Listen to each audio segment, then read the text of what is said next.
Hi everyone, it's Roger here from What's on disneyplus.com with my thoughts on Marvel Zombies. But before we go any further, make sure you do hit that subscribe button to keep up with the latest Disney Plus news. So today, Disney has released all 4 episodes of Marvel Zombies, a brand new animated series which is rated R. This is not for the kiddos because there is plenty of guts and gore in here.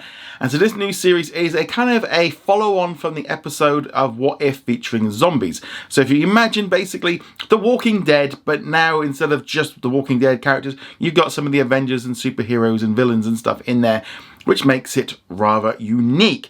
So there are 4 episodes, each around about half an hour long, so you can kind of look at this as a movie. That was how I kind of watched all 4 episodes in advance, because luckily they did send me some early, so I was able to put this review together. Now, first off, I am a big fan of The Walking Dead. I really enjoyed that. The Marvel Zombies episode was my favourite out of the What If. So I'm not gonna lie, I love this show. This is probably, I think, one of the best shows I think I've seen on Disney Plus this year, if not in the last few years. I loved it. I thought it was fantastic. The fact that I binged all 4 episodes back to back was great. I much preferred this over the Eyes of Wakanda series that came out earlier this summer. There's just a lot about this show which was really cool. First off, it is full on gore. There are just people dying left, right and centre. There's just stuff being smashed. It's gross. People being ripped in half, blood splattering on the... It is very much like a video game. If you don't like blood and guts, this is not going to be for you. But they do not lean away from the fact that this is a R-rated show. It is for adults. Even though I'm sure some kids are going to watch it. But there's not, I don't think there's no language or sex. It's purely just violence. And it's just kind of people dying and being ripped apart and eaten and stuff. You know, the typical kind of things you'd expect from zombies. The 4 episodes, there is like a long-running storyline, generally involving Miss Marvel. She's kind of the main character, as we're seeing her trying to fight with the zombies and trying to sort of save the world. And along the way, each episode kind of has its own separate story, but they build up each time, and it kind of leads up to just a big epic fight at the end. Now, this is the great thing about this show. It is epic in terms of the characters that are in here, the visuals, what they do in it. They just could not do this in live action. It would be too expensive, and I don't think mainstream audiences would maybe accept it. And I think this is the problem for this show. I think it's trying to get that mainstream audience probably isn't going to check this out because it's a cartoon. This is where the multiverse really leans in on itself, because they were allowed to do some completely crazy and wacky things in here that you just would not see in the normal universe. So you've got... It's just some many crazy things, and I don't want to go too much into spoilers on this one, but I did enjoy so much of it. It is a bit bonkers. You've got to kind of just throw it away as this is a multiverse what-if story, and it doesn't really make a lot of sense. But there's also great things in here with how it feels like. This feels like an Avengers level story because of the amount of characters that are brought into it, and there's a massive voice cast, and it feels like one of the first projects that feels like it's brought together the Multiverse saga, all the characters coming together, doing things together that we've not really seen so much. We've seen little like odd bits here and here, like in Thunderbolts, etc. But this felt very different.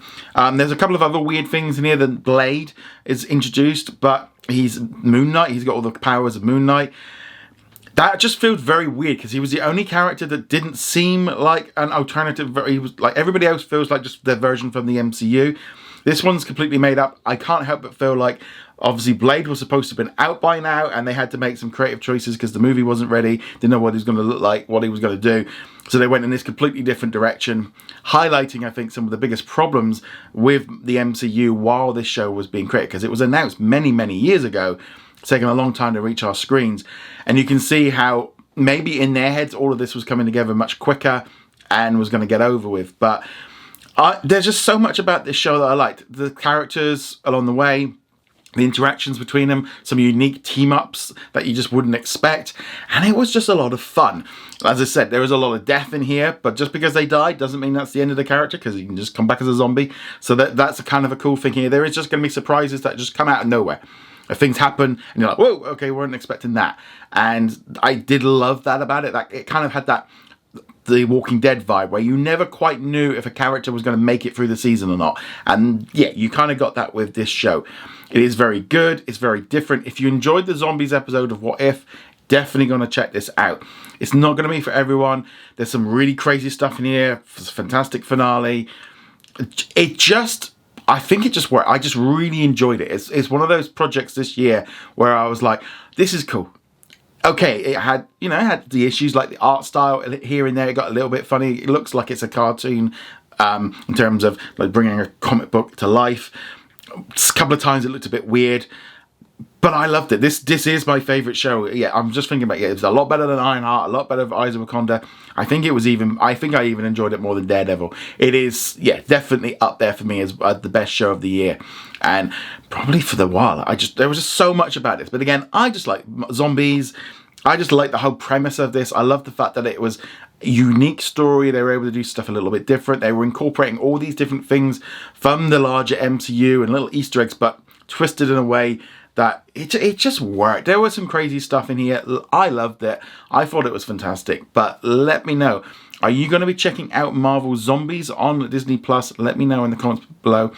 I'd give this like a 4.5 out of 5. It just was great. I don't tend to give up 5s very often, but I just thought I really enjoyed it. And there's almost that kind of thing of, I don't know if there was, I mean, maybe if we'd seen a few more of the major like characters from the first season. I mean, there's some characters that get killed off in these big events, and you're just like, really? You did that? They just went crazy, and I love that. I love that about the fact that this was an event kind of level Avengers thing, and they were able to just do crazy stuff, and I love it for it. But let me know your thoughts on this in the comments below. Go check us out over at whatsondisneyplus.com. Like, follow, and subscribe, and I shall see you guys soon. Laters.